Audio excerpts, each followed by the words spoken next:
একজন ব্যক্তি তার বন্ধুকে এতটুকু বলেছিল যে আল্লাহ তোকে কোনোদিন মাফ করবে না, আল্লাহ তোকে কোনোদিন মাফ করবে না। এরকম কথা কিন্তু আমরা অনেকে বলে ফেলি। আল্লাহ পাক মৌতের পরে এই দুই ব্যক্তিকেই ডাকবেন, কিয়ামতের মাঠে ডাকবেন। এটা বারজাখে হয়েছে।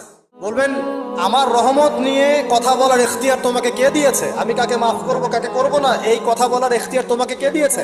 আজকে আমি তাকে মাফ করে দিলাম, তোমাকে জাহান্নামে দিয়ে দিলাম, যাও।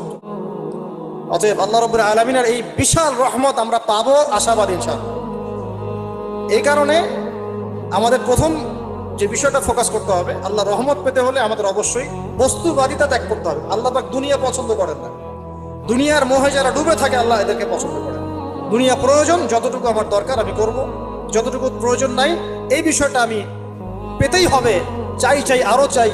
হ্যাঁ, দু হাতে চাপাও হাত পেতে নাও, ঋণ করে ঘি খাও, এইসব দর্শনের ধার ধারবো না আমরা ইনশাআল্লাহ।